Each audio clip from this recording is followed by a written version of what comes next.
20개의 건강한 치아를 80세까지 2080.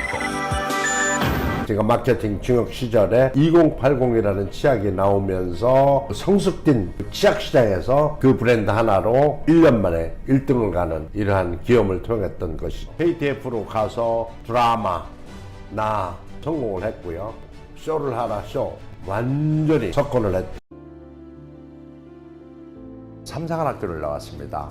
육군 소위로 인관이 됐는데 소대장이었던 제가 수류탄을 집어서 최대로 멀리 던지려고 했는데 이 머리 위에서 수류탄이 폭발해 버렸습니다.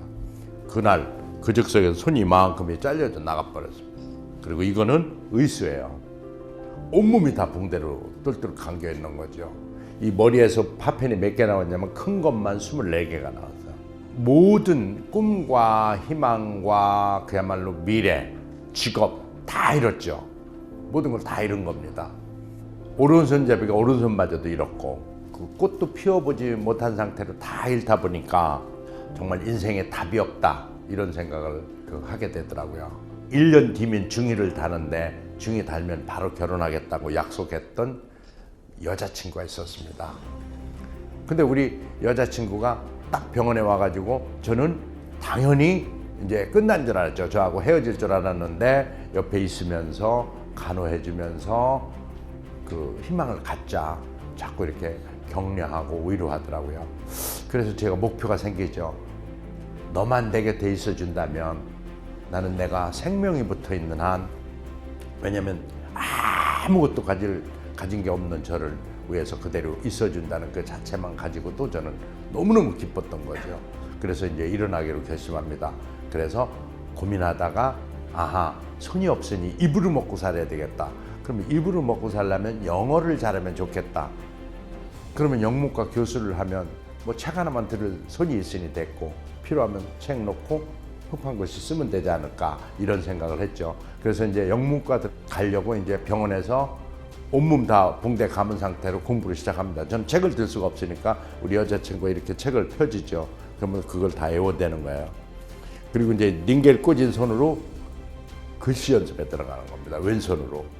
삐뚤빼뚤 써져요. 써지는구나. 그림 그리듯이. 그래도 희망은 있다. 왜냐? 써지고 다행히 뇌에 파편이 박히지 않았으니 머리가 있고, 그러니 나만 노력하면 가능하겠다. 입으로 먹고 살 수 있겠다. 라는 생각으로 이제 병원에서 굉장히 열심히 합니다. 그리고 이듬해 학교에 들어가지요. 영문과에. 그리고 거기에서 정말 조그만 새빵 하나, 이제 국가유공자라고 이제 50만 원에 2만 5천 원 그 월 보상금이 나오더라고요. 월 2만 5천 원 내는 새빵을 얻었습니다. 그리고 거기서 이제 생활하면서 결혼을 했는데 또 그 해 바로 그냥 아기가 생겨버렸어요. 대학 2학년 때. 그래가지고 대학 4학년 되기 전에 이미 아기가 2명인 가장이 돼버린 거죠.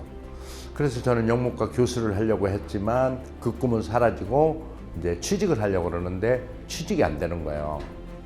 취직은 걱정 안 했습니다. 왜냐면 국가유공자 우대해 준다고 그랬고 10점 가점해 준다고 그래서 전혀 걱정을 했는데 그게 아니에요. 국가유공자 자녀들은 혜택을 주는지 모르나 상위군인 너 본인 싫다는 거죠. 그 취직도 못하고 다 떨어집니다.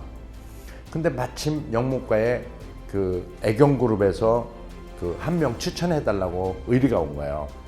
애경에 갑니다. 그런데 가면서 아이디어를 내죠. 뭐냐면 내가 굳이 오른손 얘기를 할 필요가 있을까? 그리고 손 다친 표시를 할 필요가 있을까? 도움이 안 되는데. 그래서 세상을 속이기로 결심을 합니다. 뭐 정확히 얘기하면 속일 것도 없어. 안 물어봤으니까 대답 안 했을 뿐이야. 뭐 왼손잡이인 줄만 알고 취직하고 합격했는데 나중에 저 사람이 오른손이 의수래 라고 들켰다 손쳐 어떡할 건데 자기들이. 이 생각으로 해서 이제 그냥 조용히 국가유공자 이런 거 다 증명서 안 떼내고 그냥 가요. 근데 역시 잘 속아 넘어갔어요. 그래가지고 면접에 이제 잘 진행되다가 아주 날카로운 면접관이 묻더라고요. 학생이 애가 2명이고 처도 있고 어떻게 된 거냐 이거 묻는 거예요. 그 가족란을 속일 수가 없었던 저는 할 수 없이 얘기를 해요. 손이 의수라는 사실을 얘기하는 순간 면접은 중단됐고 저는 즉석에서 퇴장 통보를 당합니다. 사람이 그렇더라고요. 난 그동안에 너무너무 행복했다. 비록 손은 없었지만 학교 다니면서 내 사랑하는 사람이 내 곁에 있어줘서 비록 가난했지만 너무너무 행복했다. 근데 막상 사회에 나오려니까 아무도 날 받지 않는다. 그러면 내가 선택할 수 있는 게 뭘까? 라고 했더니만 이게 차차차차 선택 권한이 좁아지는 거야. 근데 그때 마침 인천에서 휘격까지 가는 전철이 쫙 들어서는데 그때 아주 나쁜 생각을 해요. 그러다가 우리 애기들을 이 천사 같은 아내는 그 생각하자마자 온몸에 소름이 쫙 끼치면서 그 전철을 안 탔어요. 뛰어내리지 물론 안 했고요. 저는 뒤돌아서 다시 뜁니다. 면접 장소로 막 뛰어가고 있는 거야. 경비가 막고 막 비서실에서 막는데 아주 중요한 얘기다. 그러니까 비서가 아주 진지하게 얘기하니까 잠깐만 기다려보라고. 그분들은 난 줄 몰랐던 거죠. 제가 딱 들어가니까 깜짝 놀라는 거예요. 저는 이런 얘기를 합니다. 누구나 다 두 손 가지고 있습니다. 저도 얼마 전까지 두 손이 있었죠. 그런데 누구나 다 한 손으로 글씨 쓰지 두 손으로 글씨 쓰지 않습니다.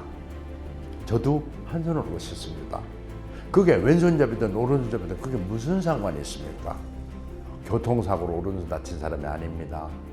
저는 국가유공자로서 굉장히 자부심을 가지고 살았습니다. 비록 오른손은 없지만 처자식이 있는 몸이라서 강한 책임감을 가지고 있고 또 저는 손을 하나 잃었음으로 인해서 어차피 인생을 어영부영 살 수는 없습니다. 그 계속 얘기하는 동안 단 한 사람도 말을 안 하더라고요. 이제 밖에 나갔는데 누가 막 갑자기 불러요. 그 여성 면접관이 가운데 앉아 계셨었는데 그분이 다시 들어와서 앉으라는 거예요. 그래서 앉았습니다. 네, 그랬더니만은 아까 무슨 과 나오셨다 그랬어요? 그래서 영문과 나왔습니다. 그랬더니만은 그러면 영어도 잘하시겠네요. 그래서 조금 그랬더니만은 지금까지 한 얘기 쭉 그 얘기를요 영어로 다시 해보세요. 와, 큰일 났어. 나도 화나서 막 쏴붙인 얘기라서 내가 무슨 얘기했는지 기억이 안 나는데 이거 영어로 하라는 거예요. 영어로 말해도 어차피 걔들은 못 알아듣는다. 이제 영어로 막 얘기를 하죠. 대부분 못 알아듣는 것 같긴 하더라고요. 근데 가운데 계신 그 여성 면접관은 알아들었는지 얼굴이 아주 냉정한 그 얼굴에서 환하게 어머니와 같은 자애스러움이 보였어요. 그러면서 딱 한마디, 알았어, 이제 그만하세요. 나 혼자 뽑는 건 아니니까. 그 이튿날 5시 반쯤 우체국 집배원이 전보를 가져왔어요. 그 전보가 왔는데 애경 입사를 진심으로 축하합니다 라고 이렇게 쓰여 있었어요. 첫 번째 딱 크게 깨달은 게 있어요. 엄청 크게 깨달은 게, 절대로 포기하지 말자. 안 된다고 하지 말자. 가서 한번 들이대보자. 그 깨달음이 제 인생을 관통하기 시작합니다. 전체를 지금까지. 그러니까 우리는 어찌 보면은 인생이 그 깨달음 하나를 얻기 위한 과정일 수도 있어요. 그래서 이제 저는 애경에 입사를 해가지고 바로 승승장구합니다. 그래서 군대에서 못 딴 별을 사회에 나와서 만 35살에 중역이 돼서 그야말로 별을 달죠. 그리고 저는 이제 마케팅 전문가로 거듭나면서 미국 회사, 영국 회사, 스위스 회사 막 스카우트해 갑니다. 만 35살이 되면서 저는 경제적으로 육체적으로 모든 걸 다 안정시켜 줬죠. 그래서 우리 아내는 정말 저를 위해서 엄청난 헌신을 했지만 지금에 와서는 제가 물어봐요. 여보, 그때 아무런 희망도 미래도 꿈도 없고 손도 없는 놈한테 올 생각을 어떻게 했어? 라고 얘기를 했더니만 우리 집사람은 그런 얘기를 하더라고요. 나는 그걸 계산한 적이 없다. 그냥 무조건 사랑하는 사람이 안 됐다고 그래서 딴 데로 갈 수는 없었다. 요 얘기만 하더라고요. 그것이 이제 저를 어떻게 보면 살리게 된 계기죠.